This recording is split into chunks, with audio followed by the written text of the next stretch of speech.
The scorching Arizona sun beat down mercilessly on Bethany Rose as she stumbled along the dusty trail, her once fine dress torn and soiled, her lips cracked from dehydration. She had been walking for 3 days since the stagecoach robbery that had taken everything, her belongings, her money, and the last remnants of her hope. The distant sound of hoofbeats barely registered in her fading consciousness as the world began to spin around her. The last thing she saw before darkness claimed her was a tall figure on horseback, silhouetted against the blazing sky, and then she fainted in the dust with nowhere to go. Yates Kincaid reined in his stallion abruptly when he spotted the woman collapsed on the trail ahead. In the 10 years he'd been ranching in Arizona territory, he'd seen his share of desperate souls, but something about the crumpled form in the dust sent him rushing forward with unusual urgency. He dismounted in one fluid motion, his spurs jingling as his boots hit the ground. Kneeling beside her, he noted her shallow breathing and the unnatural flush of her skin. Heat exhaustion, most likely, and a bad case at that. Without hesitation, he gathered her limp form into his arms, surprised at how light she felt despite the layers of her travel dress. "Easy now," he murmured, though she couldn't hear him. "I've got you." Yates lifted her carefully onto his horse, then mounted behind her, one arm securing her against his chest as he turned toward home. The Lazy K Ranch was only a few miles away. She'd nearly made it to civilization before collapsing. As they rode, he studied her face. Even covered in dust and clearly suffering, there was a delicate beauty to her features that stirred something inside him. He estimated she was in her early 20s, and her clothing, though now bedraggled, spoke of refinement. "Who are you?" he wondered aloud. "And what in God's name are you doing out here alone?" The Lazy K came into view as they crested a small rise, a sprawling ranch house with several outbuildings, corrals, and the bunkhouse where his handful of cowhands lived. Smoke curled from the kitchen chimney, a welcome sight after a long day checking fence lines in the southern pasture. As he approached, his housekeeper Martha emerged onto the porch, her expression changing from welcome to alarm as she spotted the unconscious woman in his arms. "Mr. Kincaid." "What on earth?" "Found her collapsed on the east trail," Yates explained as he carefully dismounted, still holding the woman. "Heat stroke, I reckon. Get the guest room ready and bring water, lots of it." Martha, a sturdy widow in her 50s who had worked for Yates since he established the ranch, immediately sprang into action.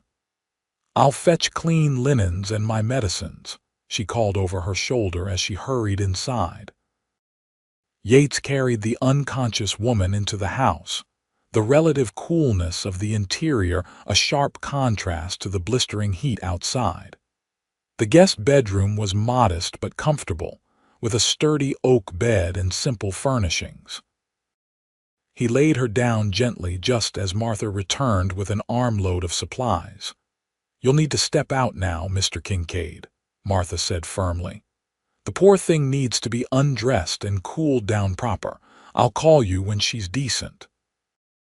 Reluctantly, Yates nodded and left the room, his worry for the mysterious woman surprising him with its intensity. He paced the hallway, his usual calm demeanor unsettled. Who was she? Why was she traveling alone? The questions multiplied as he waited. After what seemed an eternity, Martha opened the door.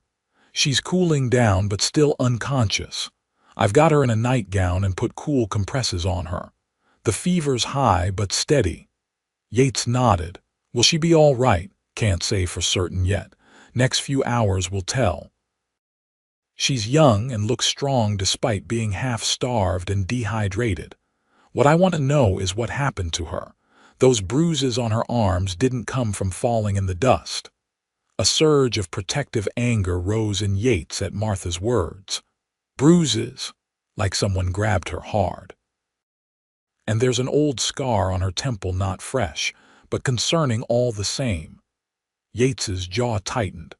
I'll ride into town tomorrow, see if anyone's reported a missing woman or knows anything about stagecoach passengers. Good idea.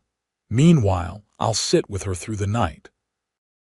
No need, Martha. You get some rest. I'll take first watch. Martha raised an eyebrow but didn't argue. Very well.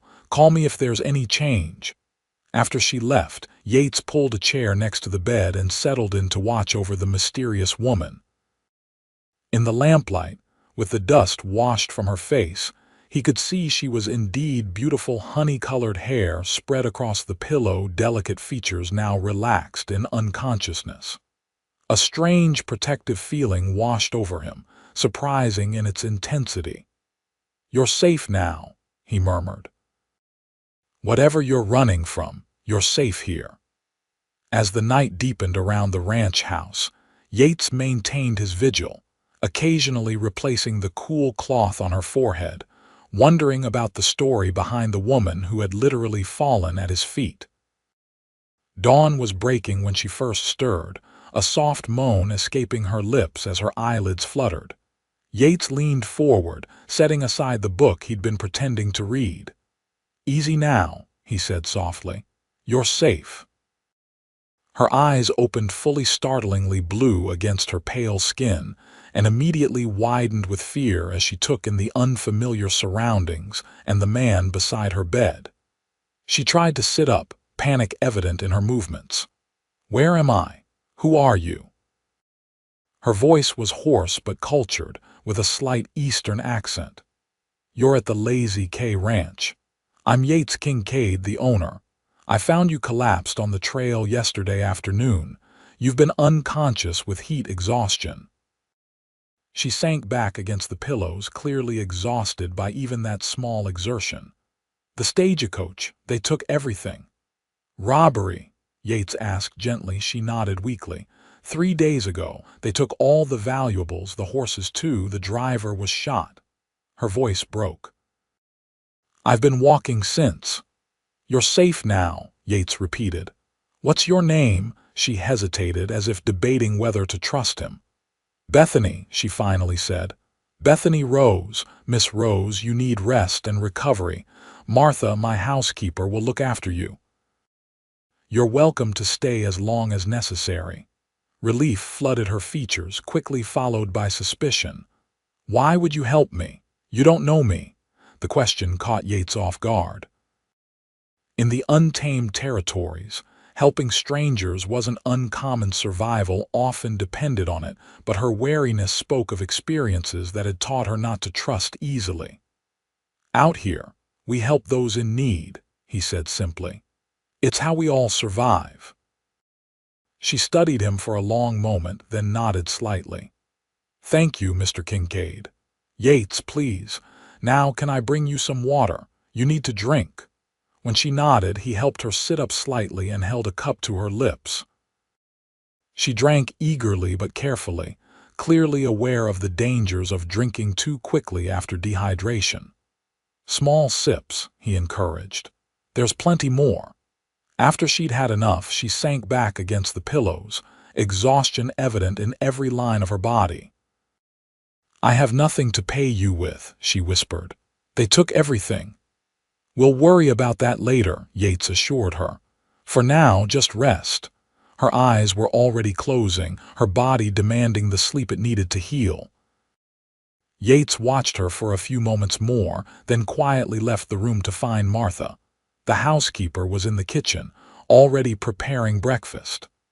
"How is she?" she asked as soon as Yates entered. "Awake briefly. Her name is Bethany Rose. She was on a stagecoach that was robbed 3 days ago.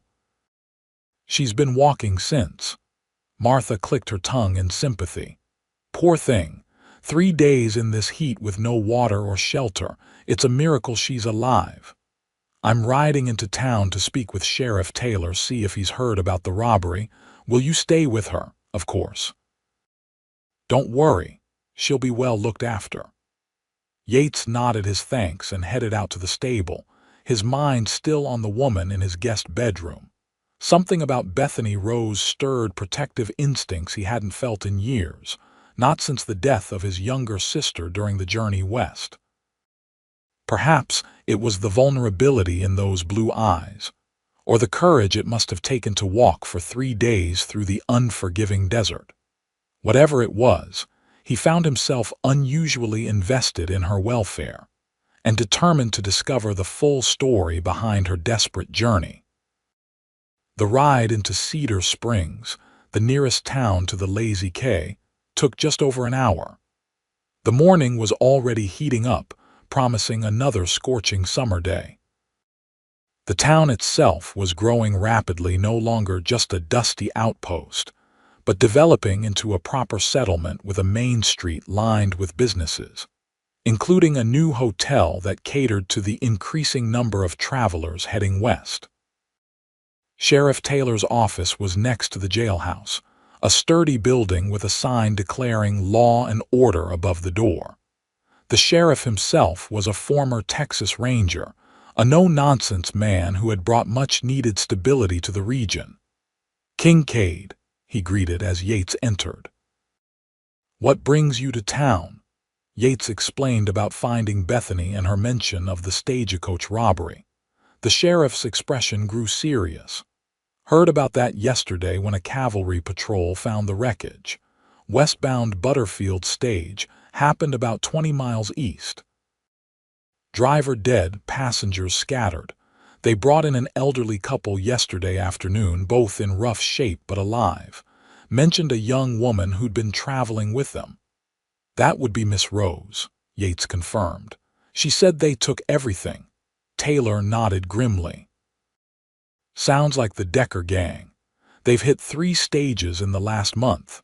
Army's out looking for them, but they know the territory." He paused. "The old couple, the Whitfields, they were worried sick about the young woman, said she was traveling to meet her fiancé in California." Yates felt an unexpected twinge at the word fiancé, but kept his expression neutral. "Did they say anything else about her?" "Just that she was from Boston. School teacher, I believe. They seemed fond of her, met her on the journey, and took her under their wing." The sheriff studied Yates curiously. "She recovering all right?" "She will be. Martha's looking after her." "Good. Tell her the Whitfields are at Doc Sullivan's place, recovering. I'm sure they'd be relieved to know she's safe." Yates promised he would and headed to the general store to purchase some necessities for their guest, a few simple garments, toiletries, and other essentials a lady might need. The proprietor's wife helped him select appropriate items, though she couldn't quite hide her curiosity about the woman they were intended for. "Just a traveler who fell ill," Yates explained vaguely, unwilling to invite gossip. Cedar Springs, like most small towns, thrived on stories about its inhabitants, and he didn't want Bethany to become the subject of speculation. On the ride back to the ranch, his thoughts remained on the revelation that Bethany was traveling to meet a fiancé. It was none of his business, of course, but he found himself wondering what kind of man waited for her in California, and whether the man knew the courage and determination his future wife possessed. Upon returning to the Lazy K, Yates found Martha in the kitchen preparing a light broth for their guest. "She woke again while you were gone," the housekeeper reported. "More lucid this time, but still weak. I helped her wash up a bit and change into a fresh nightgown. She asked about you." "About me?" Yates couldn't hide his surprise. Martha smiled knowingly. "Wanted to know more about her rescuer. I told her you've been running the Lazy K for 10 years, came out from Kentucky after the war, and that you're the most respected rancher in the territory." "Martha," Yates groaned. "She doesn't need my life story." "Maybe not, but a woman likes to know whose roof she's under," Martha retorted, unrepentant. "I'm taking this broth up to her now. You can bring those packages up in a bit, give her time to eat first." Yates agreed and busied himself with ranch business while Martha tended to Bethany. He reviewed the ledgers, noting with satisfaction that the spring cattle drive had been profitable enough to consider expanding the herd next year. The Lazy K was prospering, but it was a lonely success. At 32, Yates had built the life he'd dreamed of, but increasingly found himself wondering if there should be more to it than cattle and land. When Martha returned downstairs, she nodded toward the packages. "She's finished eating and is sitting up. Good time to take those up." Gathering the parcels, Yates headed upstairs, suddenly aware of a nervousness he hadn't felt in years. He knocked gently on the guest room door. "Come in," called a soft voice. Bethany was indeed sitting up, propped against pillows, her honey-colored hair neatly braided over one shoulder. Though still pale, she looked remarkably better than she had the previous day. "Mr. Kincaid," she greeted him with a small smile. "Martha says I have you to thank for my rescue." "Anyone would have done the same," he replied, suddenly feeling awkward as he stood holding the packages. "I brought you some things from town, clothes and such. I wasn't sure what you might need." Surprise and gratitude flickered across her face. "That's incredibly kind of you." "It's nothing," he said, setting the packages on the foot of the bed. "I also spoke with Sheriff Taylor. The Whitfields are safe. They're recovering at the doctor's house in town." "Oh, thank goodness." Relief brightened her features. "They were so kind to me on the journey. I was worried when we got separated after." She trailed off, her expression darkening at the memory. "The sheriff thinks it was the Decker gang," Yates told her, taking a seat in the chair beside the bed. "They've been causing trouble throughout the territory." Bethany nodded slowly. "There were 5 of them. They stopped the stage with a fallen tree across the road. When Mr. Jensen, the driver, resisted, they shot him." Her voice caught. "It happened so fast." "You don't need to talk about it if it's too difficult," Yates said gently. "No, it's all right. They took everything of value, money, jewelry, even Mr. Jensen's boots. Then they took the horses and left us there." Her hands twisted in the bedsheet. "Mr. Whitfield was injured in the attack and Mrs. Whitfield refused to leave him. I offered to try to reach the next station and bring help. I thought it was closer." "That was brave," Yates commented, impressed by her courage. She gave a small, self-deprecating laugh. "Or foolish. I've never been in this part of the country before. I underestimated the distance and the heat." "The cavalry found the Whitfields yesterday. They're going to be fine." He hesitated. "The sheriff mentioned you were traveling to California." "To meet your fiancé." A shadow passed over her face. "That was the plan," she said softly. Something in her tone made Yates curious, but he didn't press. Instead, he asked, "Is there anyone we should send word to? Someone who might be worried about you?" Bethany shook her head. "No, there's no one. My parents died last year, influenza. I was teaching at a girls' school in Boston, but—" She trailed off again. "But," Yates prompted gently. She seemed to debate with herself before continuing. "James, my fiancé, he's a businessman in San Francisco. We've been corresponding for nearly a year. He sent money for my passage west for our wedding." A flush of embarrassment colored her cheeks. "It sounds ridiculous when I say it aloud. Traveling across the country to marry a man I've never met in person." "It's not uncommon," Yates assured her, though he found himself unreasonably irritated with this unknown James who had allowed his bride-to-be to make such a dangerous journey alone. "Perhaps not, but now I have no money, no belongings, and no way to contact him." She looked down at her hands. "I don't even have a photograph anymore. Everything was in my trunk." "We can send a telegram from town when you're stronger," Yates suggested. "Let him know what happened." "Yes, I suppose we should," she agreed, though without enthusiasm. "Mr. Kincaid, I want you to know I intend to repay your kindness. I'm not without skills I can teach, so keep accounts. Once I'm recovered, I'll find a way to work off my debt to you." Her determination touched him. "There's no debt, Miss Rose." but we can discuss all that when you're fully recovered. For now, you should rest." She looked as if she wanted to argue, but fatigue was already evident in the droop of her shoulders. "Thank you again for the clothes," she said. "It will be good to have something of my own again." "You're welcome. I'll leave you to rest now." As he closed the door behind him, Yates found himself thinking about Bethany's situation. A woman alone in the Western Territories had few options, especially one with no money and no connections. If her fiancé didn't come through, what would become of her? The thought troubled him more than it should have. Over the next few days, Bethany's strength gradually returned.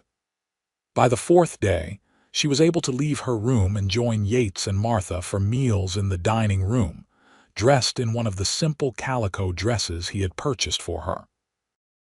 "It feels wonderful to be up and about," she confessed as Martha served a hearty lunch of beef stew and freshly baked bread. "I've never been one for idleness." "You needed the rest," Martha insisted. "Still do if you ask me. You're still too pale." "I feel much better, truly." "Well enough to be useful." She glanced at Yates. "I noticed your bookshelf is quite disorganized. Perhaps I could help sort it while I'm recuperating." Yates smiled at her eagerness. "If it would make you happy, though I have to warn you, many of those books haven't been touched in years." "All the more reason to give them some attention," she replied with unexpected enthusiasm. "Books are like friends, they shouldn't be neglected." Martha exchanged an amused glance with Yates. "I've been telling him that for years. Maybe he'll listen to a pretty face." Bethany blushed at the compliment, and Yates found himself charmed by her reaction. In the short time she'd been at the Lazy K, he discovered she was well educated, articulate, and possessed a quiet determination that he admired.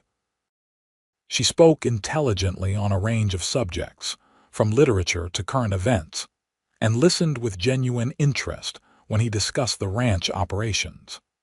After lunch, true to her word, Bethany began organizing the bookshelf in the small study that Yates rarely used. He found excuses to check on her throughout the afternoon, bringing her tea or simply asking if she needed anything. "You have an impressive collection," she commented during one such visit, holding a volume of Emerson's essays. "I wouldn't have expected to find such a library on a cattle ranch."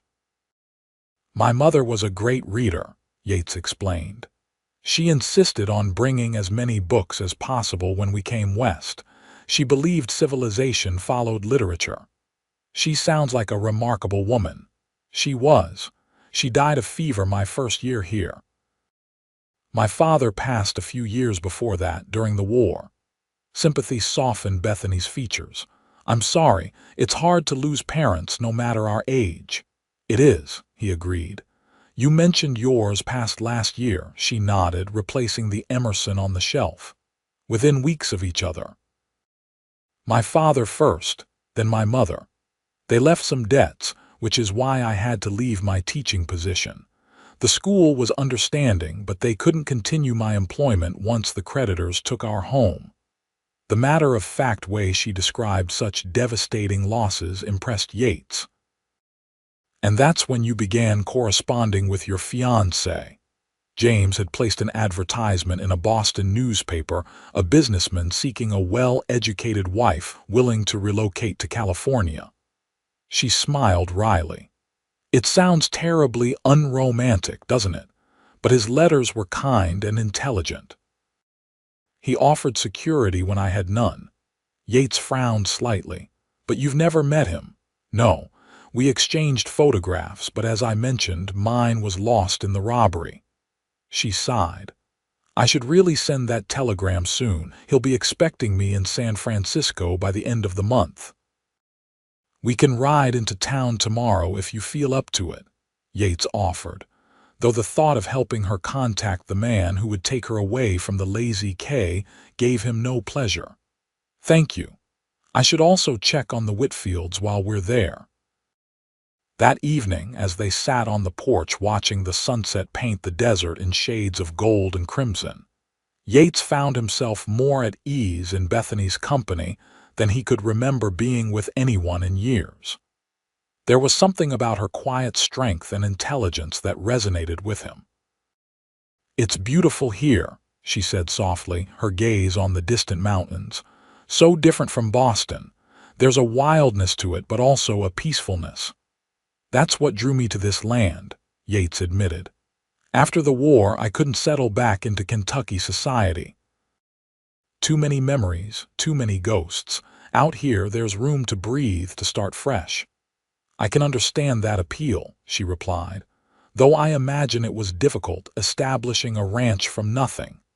"The hardest thing I've ever done," he agreed. "The first few years were brutal: drought, rustlers, conflicts with neighboring ranchers. There were days I nearly gave up. But you didn't. No, something about this land gets under your skin, makes you stubborn." He glanced at her profile, elegant in the fading light. "Like someone else I've recently met who walked for 3 days through the desert." She laughed softly. "That wasn't stubbornness. That was desperation. Call it what you will. Not many would have survived what you did." A comfortable silence fell between them as the first stars appeared in the darkening sky. In that moment, Yates realized with sudden clarity that he didn't want her to leave, that the thought of her continuing on to San Francisco to marry a man she'd never met filled him with a sense of wrongness he couldn't explain. The revelation unsettled him. He barely knew Bethany Rose, had no claim on her, and certainly no right to interfere in her plans. Yet he couldn't deny the connection he felt with her, stronger than anything he'd experienced before. Tomorrow they would ride into town, and she would send her telegram. And then what? Would her fiancé send money for her continued journey? Would she disappear from Yates's life as suddenly as she had entered it? The thought left him with an emptiness he wasn't prepared for. The next morning dawned clear and mild, a perfect day for the ride into Cedar Springs. Bethany appeared for breakfast dressed in the blue calico dress that brought out the color of her eyes, her hair neatly arranged in a simple knot at the nape of her neck. "You look well," Yates commented, rising as she entered the dining room. "Thank you. I feel quite recovered." She accepted the chair he held for her. "Is it a long ride to town?" "About an hour. I've saddled Daisy for you. She's gentle and sure-footed." Martha bustled in with plates of eggs, bacon, and biscuits. "Make sure she eats properly before you leave," she instructed Yates. "And don't keep her out too long. She's still recovering." "I'm sitting right here," Bethany reminded them with amusement. "And I assure you both, I'm perfectly capable of a short ride." After breakfast they set out, Bethany proving to be a competent if cautious rider. The journey passed pleasantly, with Yates pointing out landmarks and sharing stories about the early days of his ranching endeavors. "How many cattle do you run?" she asked as they rode side by side. "About 2,000 head now. Started with just 50 when I bought the place." Her eyebrows rose in appreciation. "That's impressive growth." "Been lucky with good grazing years and strong markets," he replied modestly. "Plus, having reliable hands makes all the difference. Some of my men have been with me since the beginning." "That speaks well of you as an employer." He shrugged, uncomfortable with the praise. "Fair pay for fair work, that's all. And I don't tolerate the kind of rowdiness some ranchers allow."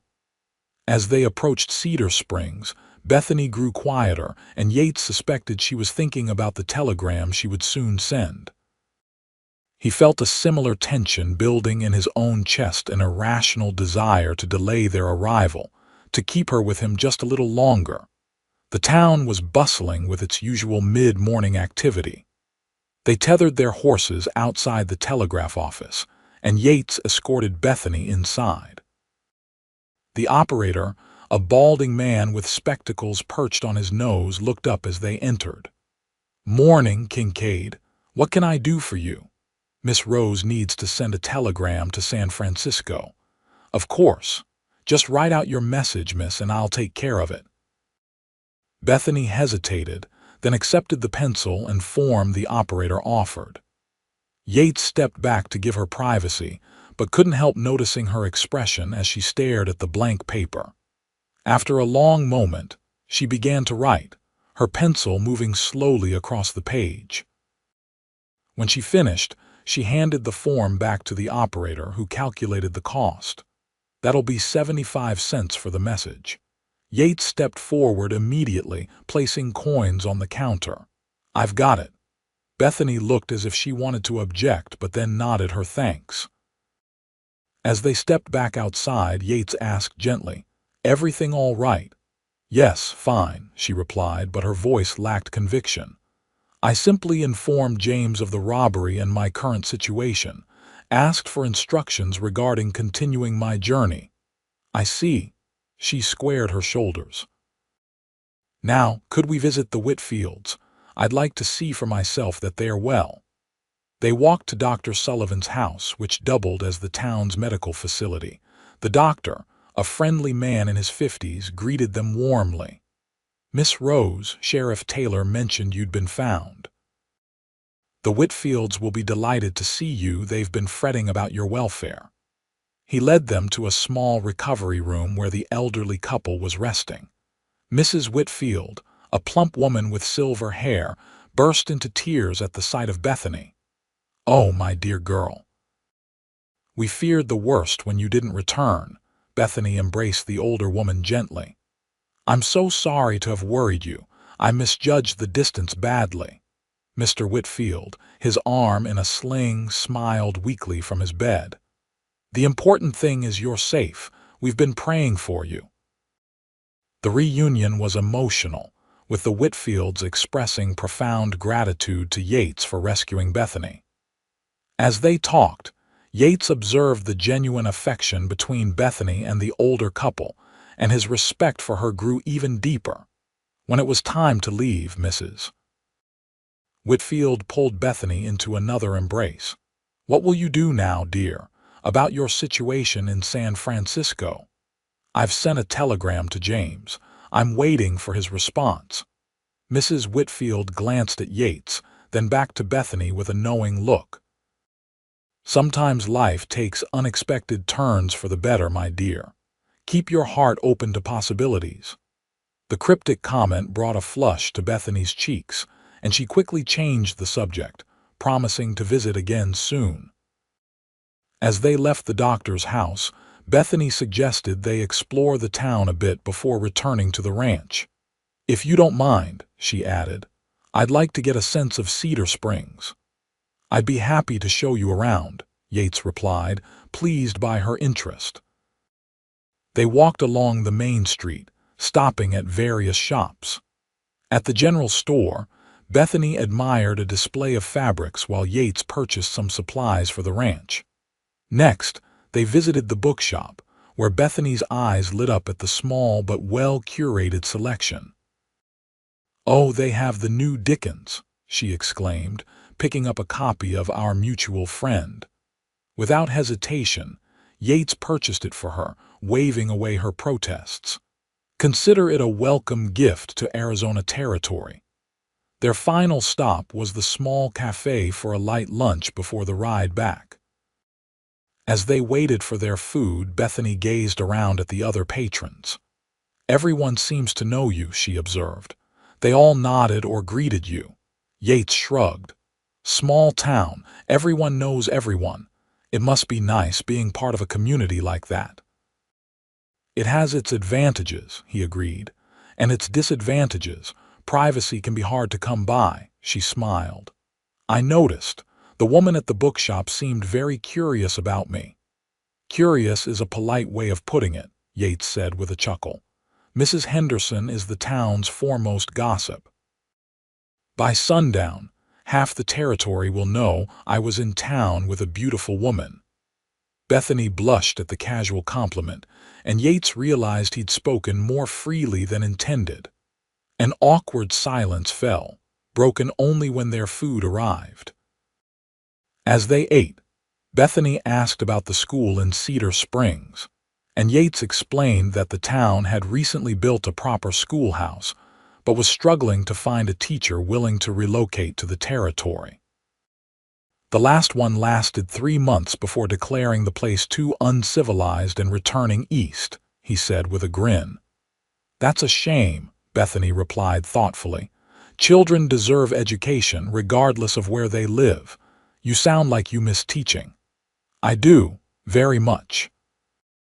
It was my calling, I think, she sighed. But James has made it clear he expects his wife to focus on social obligations and running his household. He's quite prominent in San Francisco society. Something in her tone caught Yates's attention. And that's not what you want. She looked surprised by the direct question. I hadn't really considered what I want. After my parents died, I was focused on survival. James offered security, a comfortable life. But not teaching. No, not teaching. She toyed with her fork. It's ungrateful of me to question it. Many women would be thrilled with such an opportunity. It's not ungrateful to want a life that fulfills you, Yates said quietly. Security is important, but so is happiness. Their eyes met across the table, and something unspoken passed between them and understanding, a connection that made Yates's heart beat faster. For a moment, he thought she might say more, but then she looked away. We should probably head back to the ranch, she said, her voice carefully controlled. I wouldn't want to overtire myself and face Martha's scolding. The ride back was quieter than the journey into town, both of them lost in their own thoughts. As they approached the lazy quay, the setting sun gilded the landscape in warm light, the ranch house a welcoming silhouette against the horizon. It's beautiful, Bethany said softly. You're home. Thank you. I've always thought so. As they stabled the horses, one of Yates's ranch hands approached with a telegram in hand. This came for Miss Rose while you were out, boss. Boy from town brought it over. Yates felt a knot form in his stomach as he thanked the man and handed the telegram to Bethany. Her face paled slightly as she took it, but her fingers were steady as she opened it. He watched as she read the brief message, her expression changing from anticipation to confusion to something that looked remarkably like relief. Is everything all right? He asked when she looked up. Yes, she said slowly. James has. He's married someone else. Yates blinked in surprise. What? She handed him the telegram. The message was brief and to the point. Regret to inform you circumstances changed. Married Catherine Wilson last month. Wish you well, James Elliott. He couldn't wait, she said, and to Yates's surprise, she laughed a genuine laugh of what sounded like relief. All those proper letters about patience and propriety, and he couldn't wait 2 extra months for his bride to arrive. Yates wasn't sure how to respond. I'm sorry seemed inappropriate given her reaction, but congratulations definitely wasn't right either, are you? Upset, he ventured. She considered the question seriously. I should be, shouldn't I? But honestly, I feel free. She shook her head in wonder. Is that terrible of me? No, Yates said firmly. Not if you weren't in love with him. I wasn't, she admitted. I respected him, was grateful for his interest, but no, I wasn't in love. I'm not sure I even knew what that meant. The knot in Yates's stomach dissolved, replaced by a warmth that spread through his chest. He tried to keep his voice casual as he asked, What will you do now? Reality seemed to crash back over her as she considered the question. I don't know. I have no money, no possessions. She straightened her shoulders. But I have skills. Perhaps Cedar Springs needs a teacher more than I need a husband. Yates couldn't help the smile that spread across his face. They do indeed, and I happen to know the head of the school board. Her eyes widened with hope. You do? Charles Montgomery owns the bank. Good man, desperate to find a qualified teacher before the fall term. He hesitated, then added, You could stay at the Lazy K while you get established. It's not far from town. You've already done so much for me. It's a big house, he interrupted. And Martha would love the company. She's been telling me for years the place needs a woman's touch. A slow smile spread across Bethany's face, lighting her eyes in a way that made Yates's heart skip. That's very generous of you. I accept, on the condition that you let me contribute in some way, perhaps by organizing your library properly, or helping with the accounts. Deal, he agreed, fighting the urge to take her hand. Now let's go inside before Martha sends out a search party. Over the next few weeks, Bethany became an integral part of life at the Lazy K. She completed the reorganization of Yates's library, helped Martha with household tasks, and even took an interest in the ranch operations, asking intelligent questions about cattle breeding and land management that impressed even the most seasoned hands. Yates arranged a meeting with Charles Montgomery, who was so impressed with Bethany's credentials and demeanor that he offered her the teaching position on the spot, with a salary generous enough to allow her to eventually secure her own accommodations in town. Though there's no rush, Yates assured her when she shared the news. The Lazy K is your home for as long as you want it to be. The word home hung between them, weighted with meaning neither of them was quite ready to acknowledge. As July turned to August, they fell into a comfortable routine. In the evenings, they often sat on the porch, sometimes reading aloud to each other from Bethany's growing collection of books, sometimes simply talking. Yates found himself sharing stories he'd never told anyone about the war, about his sister's death, about his dreams for the ranch. In turn, Bethany spoke of her childhood in Boston, her passion for education, and her complicated relationship with her parents, who had loved her but never quite understood her independent spirit. On one such evening, as they watched a spectacular sunset paint the sky in shades of pink and gold, Bethany asked a question that had clearly been on her mind. "Yates, why have you never married?" The directness of the question startled him, but he found he didn't mind. "Never met the right woman, I suppose, or when I did, circumstances weren't right." "What do you mean?" He considered how to explain. "There was someone in Kentucky before the war. Caroline was her name. We planned to marry, but then the fighting started. I joined up, and by the time I came back, she'd married someone else." "I'm sorry," he shrugged. "It was for the best. After the war, I wasn't the same person, needed a fresh start, and once I came out here, building the ranch took all my energy, didn't leave much time for courting." "But you must get lonely sometimes," she said softly. "In this big house." Their eyes met in the fading light, and Yates felt something shift between them, a boundary crossed, a truth acknowledged. "Yes," he admitted. "Until recently." The meaning behind his words hung in the air between them. Bethany's cheeks flushed, but she didn't look away. "I should check on the horses," Yates said suddenly, standing. The moment felt too important, too fragile to risk saying the wrong thing. Bethany nodded, understanding in her eyes. "I'll be here when you get back." The simple promise warmed him as he walked to the stables, his thoughts in turmoil. He was falling in love with Bethany. Rose had probably been falling since the moment he found her in the dust. But was it fair to tell her? She was just establishing herself, finding her independence after nearly committing to a loveless marriage. The last thing she needed was another man making claims on her future. When he returned to the porch, she was still there, wrapped in a shawl against the evening chill. Without speaking, he sat beside her, closer than before, their shoulders almost touching. "School starts in 3 weeks," she said after a comfortable silence. "I'm nervous but excited." "You'll be wonderful," he assured her. "The children will adore you." She smiled at his confidence. "I hope so. It feels right, teaching here. Like this is where I'm meant to be." Her words gave him courage. "Bethany, a shout from the direction of the bunkhouse interrupted him. One of the ranch hands was running toward the house, urgency in his movement. "Boss, riders coming in fast from the east." At least 6 of them. Yates was on his feet instantly, his instincts honed by years on the frontier. "Get inside," he told Bethany.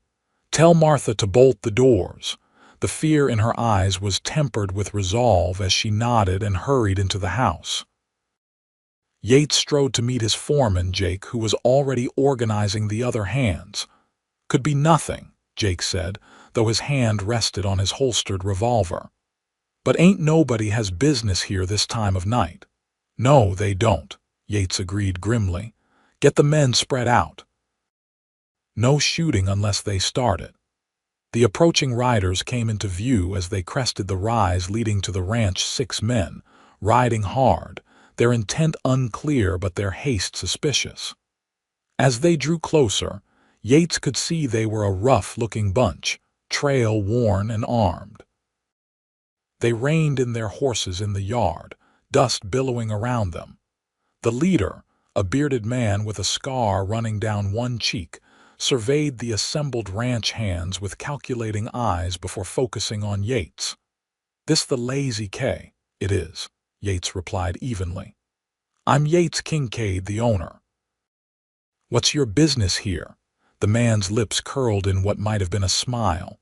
"Heard you might be harboring something that belongs to us." A cold realization dawned on Yates. "I don't know what you're talking about." "Sure you do," the man drawled. "Pretty little thing, honey-colored hair. Word in town is she's been staying here since you found her on the trail, the Decker gang. It had to be." Yates kept his expression neutral even as rage built inside him. "The lady you're referring to was a victim of a stagecoach robbery. She lost everything." "Not everything," another rider interjected with a leer. "She still got herself, don't she?" Yates's hand inched toward his own revolver. "I suggest you boys move on. There's nothing for you here." The leader, Decker himself, Yates presumed, chuckled without humor. "See, that's where you're wrong. That woman saw our faces, can identify us. That makes her a problem." "She's under my protection," Yates stated, his voice hard. "And the protection of everyone on this ranch. You want her, you'll have to go through all of us." The tension in the yard was palpable, every man poised for violence.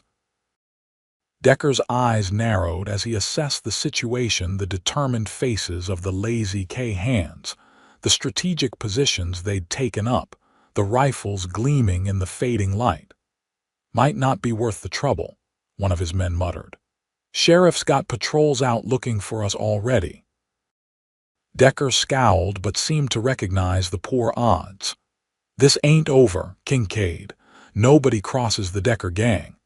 Seems to me you crossed the line when you started robbing stagecoaches and threatening women," Yates replied coldly. "Now get off my land before I decide the bounty on your heads is worth the bullets." For a tense moment, it seemed Decker might challenge him, but then the outlaw spat in the dust and wheeled his horse around. "Let's go, boys. We'll settle this another time." Yates and his men remained vigilant until the riders disappeared into the gathering darkness. Only then did he allow himself to exhale. "Jake, send 2 men to town right away. Alert Sheriff Taylor that the Decker gang was here. The rest of you stay alert tonight, they might circle back." The men dispersed to their assigned tasks while Yates hurried back to the house, worry for Bethany overriding everything else. He found her in the parlor with Martha, both women tense but composed. "They're gone," he announced as he entered. "For now." "Who were they?" Martha demanded. "The Decker gang, the same men who robbed the stagecoach." He looked at Bethany, whose face had gone pale. "They know you're here. Someone in town must have talked. They came for me," she whispered, understanding immediately, "because I can identify them." Yates nodded grimly. "I've sent men to alert the sheriff. He'll organize a proper pursuit, but until they're caught. I'm a danger to everyone here," Bethany concluded, her voice strengthening with resolve. "I should leave." "Absolutely not," Yates and Martha said in unison. This is the safest place for you, Yates continued firmly. We have men, weapons, and the advantage of familiar territory. No one's going to harm you here. But your men could get hurt because of me. My men know the risks of ranch life, he interrupted. And every one of them would stand against men like Decker regardless. It's not just about you, Bethany. It's about what's right. She studied his face for a long moment, then nodded slowly. What do we do now? We stay vigilant. No one rides alone. No one goes into town unaccompanied. He hesitated, then added, and I think you should learn to shoot. Her eyebrows rose in surprise, but she didn't object. All right, if you think it's necessary. I do. In this territory, it's a useful skill regardless. He glanced at Martha. Will you be all right here with the house hands while I take a patrol around the perimeter? The housekeeper nodded firmly. We'll be fine.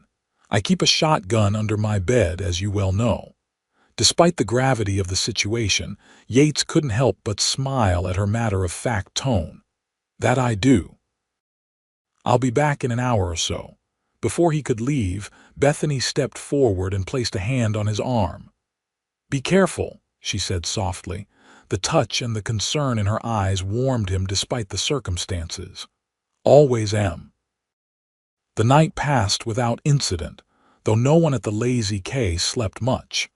By morning, Sheriff Taylor and 4 deputies arrived, having tracked the Decker gang's trail until it disappeared in the rocky terrain to the north. They're headed for the high country, the sheriff informed Yates. Army's been alerted. They won't get far. What about Miss Rose? Yates asked. She's still in danger as long as they're free. Taylor nodded gravely. True enough. I can post a deputy here if you'd like. I'd appreciate that, at least until they're caught. The sheriff glanced toward the house, where Bethany could be seen through the window, helping Martha with breakfast preparations. She's settling in well, from what I hear. Mrs. Henderson tells me she's taken the teaching position in town. She has, Yates confirmed, ignoring the speculative look in the older man's eyes. She'll be excellent at it. Taylor hummed noncommittally. Well, good teachers are hard to come by out here. Be a shame if anything happened to her before she even starts. Nothing's going to happen to her, Yates stated with quiet intensity. Not while I have anything to say about it. The sheriff's mustache twitched with what might have been a suppressed smile. Glad to hear it. I'll have Deputy Wilson stay here for a few days. He's young but sharp-eyed. True to his word. That afternoon, Yates took Bethany to a secluded area of the ranch to teach her how to handle a revolver. She approached the lesson with the same focused determination she brought to everything, listening carefully to his instructions and practicing her stance with serious concentration. The key is to respect the weapon without fearing it, Yates explained as he positioned her hands on the Colt .45. It's a tool like any other. A dangerous tool, she commented, feeling the weight of the revolver. In the wrong hands, yes, but in the right hands it can protect. He stood behind her, adjusting her stance slightly. Now, focus on the target, breathe steady, and squeeze the trigger gently. She fired, the recoil stronger than she expected, but she held firm. The shot went wide of the tin they'd set up as a target, but not by much. Good, Yates encouraged. Very good for a first try. Again, but this time, exhale as you squeeze. They practiced for over an hour, Bethany's aim improving with each attempt. By the end of the session, she was hitting the target regularly, her confidence growing visibly. You're a natural, Yates praised as they packed up to return to the house. Hardly, she replied with a self-deprecating smile. But I'm a quick study, always have been. It's more than that. You have steady hands and good instincts. He hesitated, then added more seriously. I hope you never need to use these skills, but if you do. I won't hesitate, she finished for him. I understand what's at stake. Their eyes met, and Yates felt the same connection that had been growing between them since her arrival, a bond of trust and mutual respect that was deepening into something more profound. "Bethany," he began, knowing it was time to speak what was in his heart, danger or no danger. "Yes," she prompted when he fell silent, her eyes searching his. "I want you to know that regardless of what happens with the Decker gang, you have a place here. Not just until school starts or until you find your own accommodations in town, but for as long as you want it." Her expression softened. "Yates, I'm not asking for anything," he hurried to add. "I just want you to know that you have options. That there are people who care about what happens to you. People," she repeated, a hint of challenge in her voice. "Or you specifically." The directness of her question caught him off guard, but it was time for honesty. "Me specifically," he admitted. "I care very much what happens to you, Bethany, more than I expected to, more than might be proper, given the circumstances." A slow smile spread across her face, transforming it with a radiance that took his breath away. "Nothing about our meeting was proper, Yates. I fainted in the dust and you brought me to your home. Convention was abandoned from the start." Her lightness eased the tension in his chest. "That's true enough. And as for caring," she continued, her voice softening, "the feeling is mutual. Surely you must know that by now." Hope surged through him, but he kept his tone measured. "I didn't want to presume. You've been through so much and you're just finding your independence." "Independence doesn't have to mean solitude," she countered. "I've spent my whole life being what others expected me to be: the dutiful daughter, the proper teacher, the potential mail-order bride. For the first time, I'm discovering who I truly am and what I truly want." "And what is it that you want?" Yates asked, his heart hammering in his chest. She stepped closer, her eyes never leaving his. "To teach, to make a difference in children's lives, to build a life in this wild, beautiful place." Her voice dropped to a near whisper, "and to explore this connection between us, wherever it might lead." It was all the invitation Yates needed. Slowly, giving her every opportunity to pull away, he leaned down and kissed her. Her lips were soft against his, hesitant at first, then responding with increasing warmth. His hands found her waist, drawing her closer as the kiss deepened, expressing all the feelings that had been building since he first found her in the desert. When they finally parted, both slightly breathless, Yates rested his forehead against hers. "I think I've been falling in love with you since the moment I saw you," he confessed. "Even unconscious and covered in dust," she teased, though her eyes shimmered with emotion. "Especially then. You looked like you needed someone to fight for you. And then you woke up and proved you could fight for yourself." She laughed softly, her hands still resting on his chest. "Perhaps we can fight together from now on." "I'd like that very much," he agreed, kissing her once more before reluctantly stepping back. "But right now, we should get back to the house before Martha sends out a search party." Hand in hand, they walked back toward the ranch, both aware that danger still lurked but somehow less afraid to face it together. The next week passed in a state of heightened vigilance but also deepening connection. Yates and Bethany continued their shooting lessons, and she proved an apt pupil, her confidence growing with each session. In the evenings, they no longer pretended their time together was merely friendship. They sat close on the porch swing, sometimes talking late into the night, sometimes simply enjoying the comfort of each other's presence. Martha observed the developing relationship with obvious approval, though she limited her comments to knowing smiles and the occasional muttered, "About time." Deputy Wilson remained at the ranch, vigilant but unobtrusive.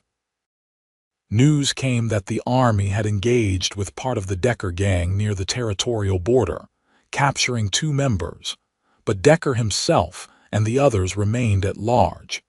As August progressed, Bethany began preparing for the start of the school term. reviewing textbooks and developing lesson plans.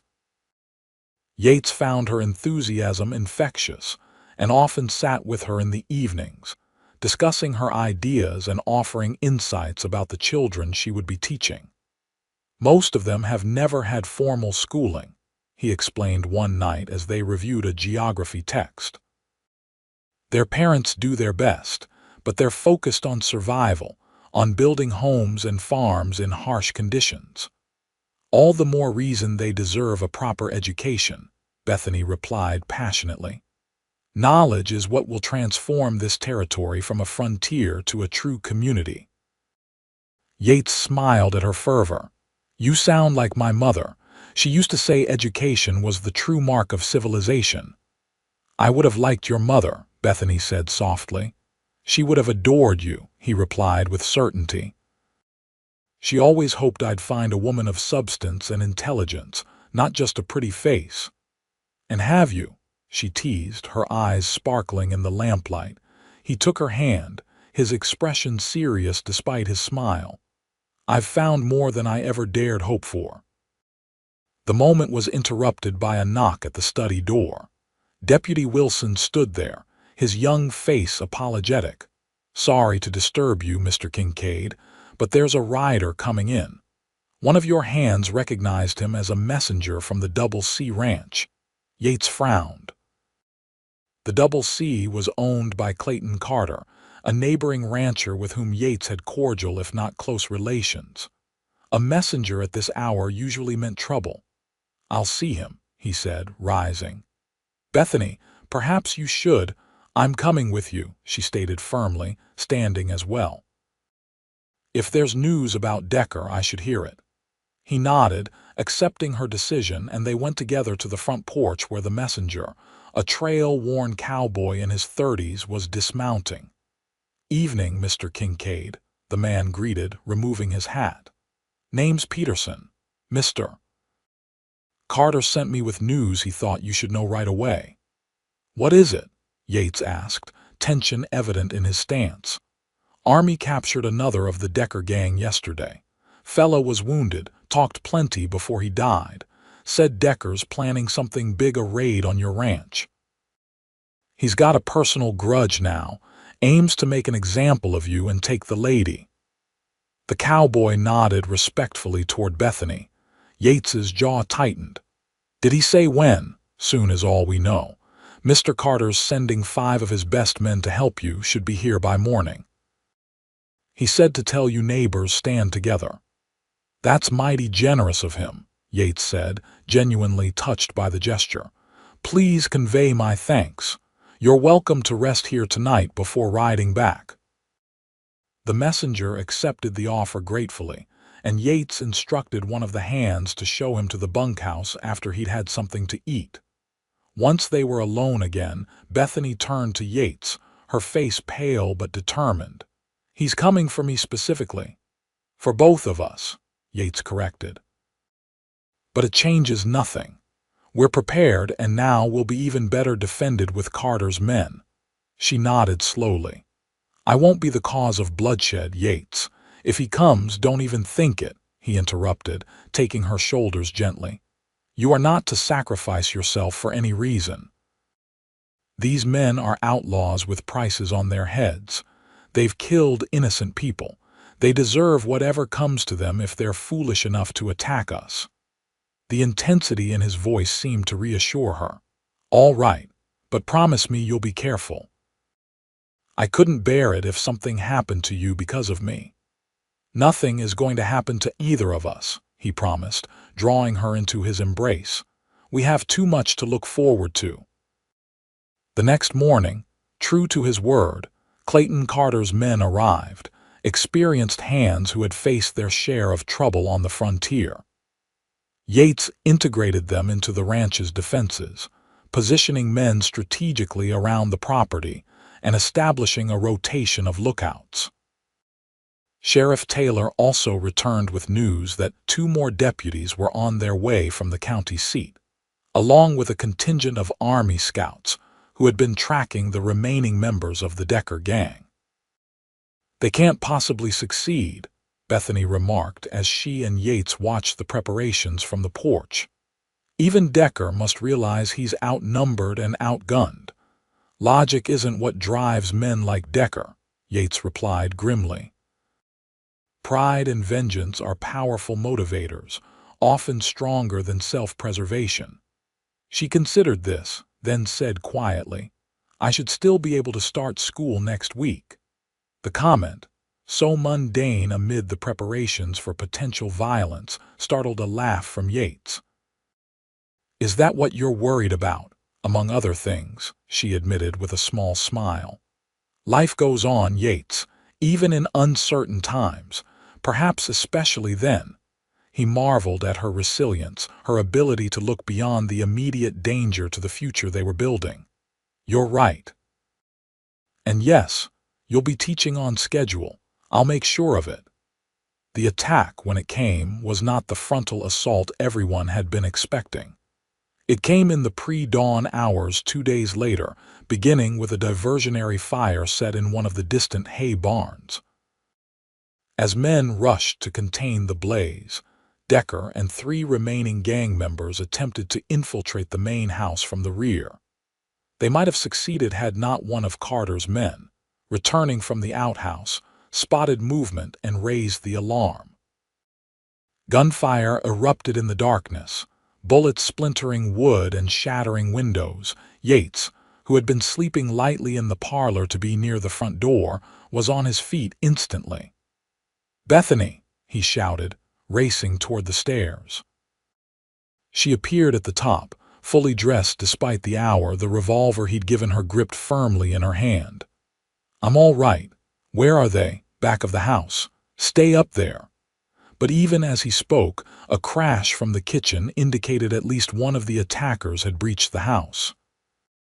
Yates positioned himself at the base of the stairs, his own weapon drawn, determined that no one would get past him to Bethany.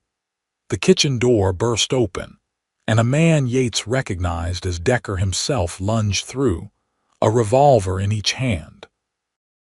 He fired wildly, forcing Yates to dive for cover behind the sturdy oak sideboard. "Come out, Kincaid," Decker shouted. "Give us the woman and maybe you'll live through this." "Not going to happen, Decker," Yates called back, measuring the distance to better cover. "Your gang's finished. Army's got half your men already. Surrender now, you might avoid the noose." Decker's response was another volley of gunfire. Yates waited for the pause, then moved swiftly to a better position, firing as he went. His shot caught Decker in the shoulder, spinning the outlaw around but not dropping him. Cursing, Decker took cover in the dining room. "You're dead, Kincaid. You and that bitch both." From upstairs came the sharp crack of Bethany's revolver, followed by a cry of pain. Yates glanced up to see her at the railing, her face pale but determined. "One tried to come up the back stairs," she called down. "I winged him. He retreated." Pride surged through Yates even as fear for her safety nearly overwhelmed him. "Stay back from the railing." Outside, the gunfire was intensifying as the ranch hands engaged with the other gang members. Yates could hear shouted commands and the thunder of hooves as reinforcements arrived, likely the Army scouts Sheriff Taylor had mentioned. Decker seemed to realize his plan had failed. With a roar of rage, he burst from the dining room, firing wildly as he charged toward the stairs toward Bethany. Time seemed to slow for Yates. He stepped into the open, his focus narrowing to the outlaw threatening the woman he loved. His first shot caught Decker in the leg, staggering him. The second hit center mass, dropping the outlaw to his knees. But Decker wasn't finished. With a final surge of hatred, he raised his gun toward the top of the stairs where Bethany stood. Yates's third shot and Bethany's simultaneous fire struck Decker in the chest and head. He collapsed, his weapons clattering to the floor, his reign of terror finally ended. In the sudden silence, Yates looked up to meet Bethany's eyes. The connection between them was palpable, both had acted to protect the other. Both had faced death and emerged victorious. "Are you hurt?" He called up to her. "No," she replied, her voice steady despite the circumstances. I'm fine, stay there until we're sure it's over."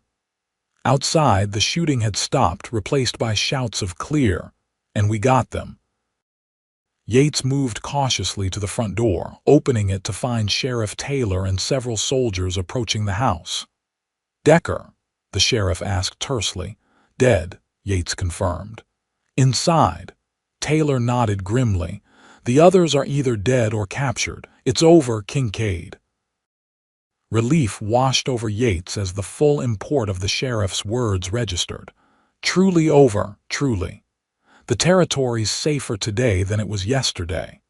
Taylor glanced toward the house. "Miss Rose all right, she is," Yates said, unable to keep the pride from his voice. "She handled herself like a true frontierswoman." The cleanup took most of the day. Bodies were removed, statements taken, damages assessed. The hay barn was a total loss, but otherwise, the Lazy K had survived the attack remarkably intact. A few broken windows, some bullet holes in the walls, nothing that couldn't be repaired. By evening, a semblance of normalcy had returned.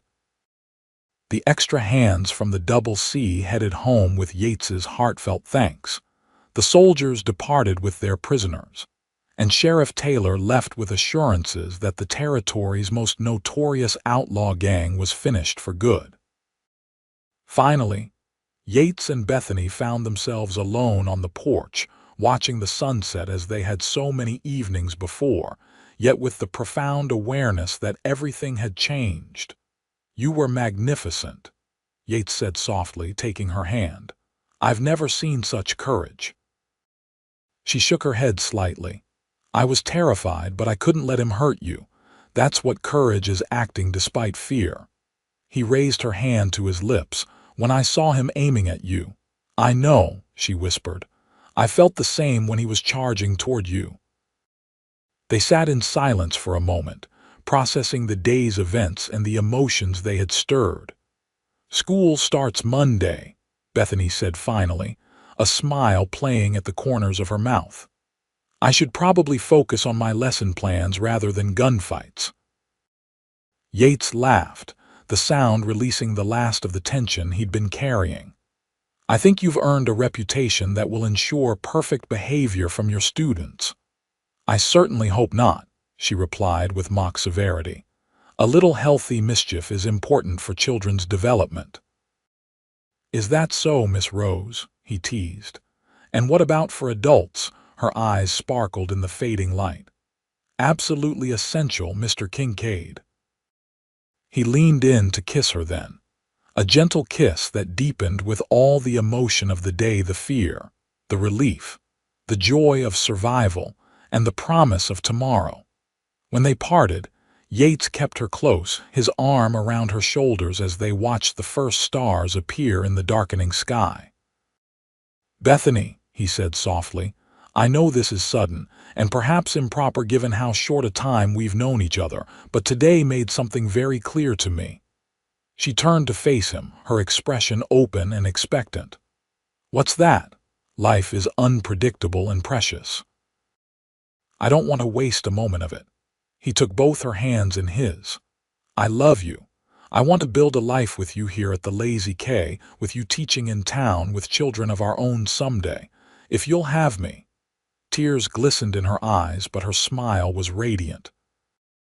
"Are you proposing, Yates Kincaid?" "I believe I am," Bethany rose, rather inexpertly but with all my heart. She laughed, a sound of pure joy that seemed to fill the gathering darkness with light.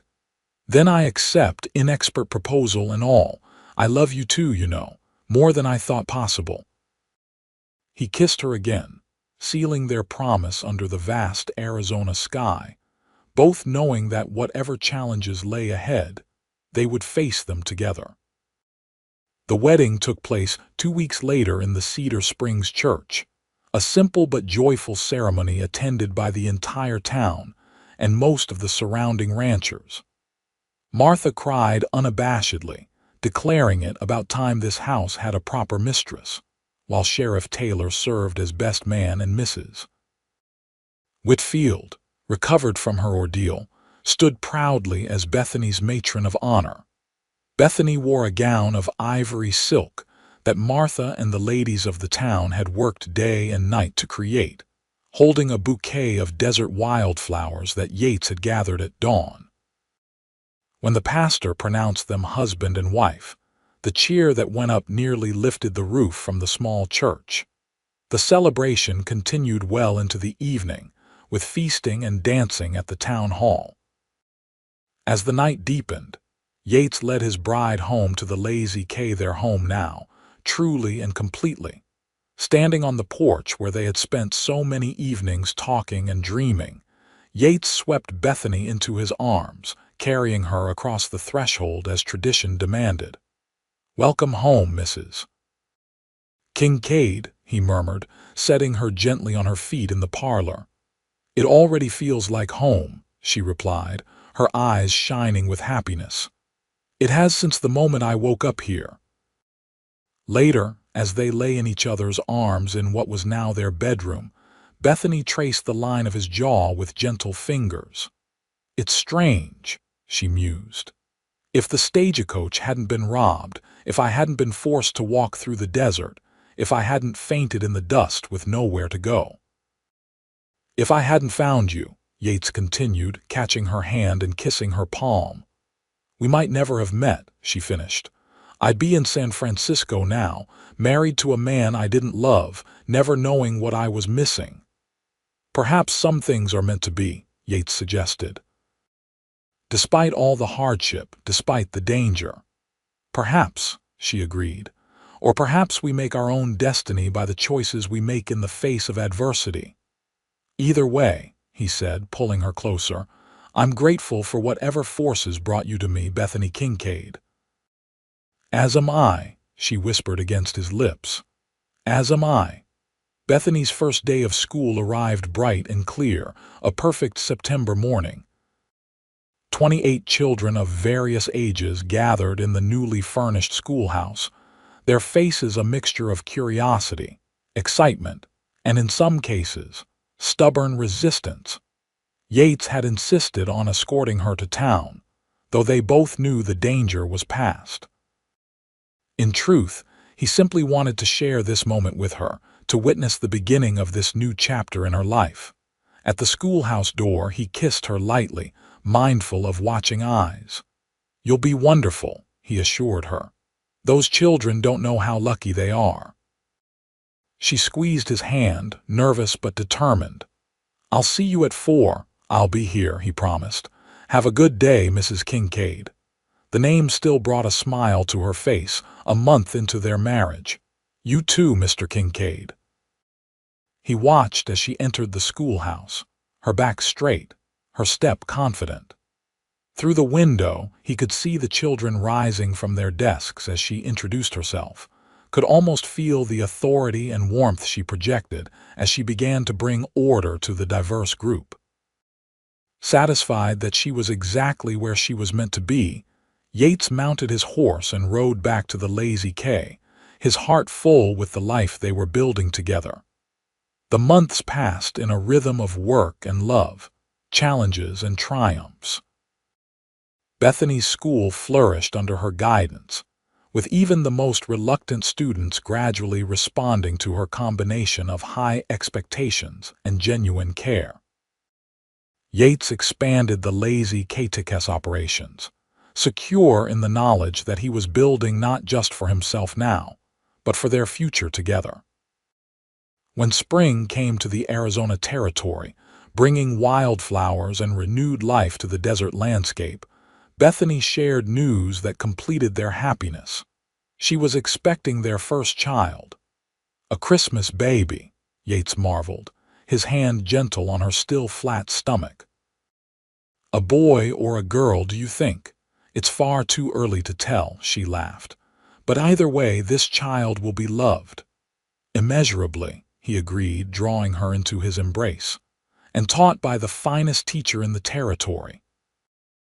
As they stood together on the porch of their home, watching the sunset paint the sky in hues of gold and crimson. Bethany leaned into her husband's strength, grateful beyond words for the journey that had brought her here from fainting in the dust with nowhere to go, to finding a home, a purpose, and a love that would last a lifetime. In the years that followed, the Kincaid family grew and prospered. Their firstborn, a daughter they named Alina after Yates's mother, was joined 2 years later by a son, William. The Lazy K expanded to become one of the most successful ranches in the territory, known for its fair treatment of workers and innovative breeding practices. Bethany continued teaching until the birth of their third child, after which she focused on establishing a lending library for the growing town. The small collection of books she and Yates had shared during their courtship became the foundation for an institution that would educate generations of Cedar Springs citizens. Sometimes, on quiet evenings when the children were asleep and the ranch settled for the night, Yates and Bethany would sit on their porch, hands entwined, and marvel at the journey that had brought them together, a chance encounter in the desert that had led to a lifetime of love, partnership, and shared purpose. And in those moments, they knew with absolute certainty that no matter what challenges lay ahead, they would face them together, just as they had from the very beginning when she fainted in the dust with nowhere to go, and he brought her home to heal.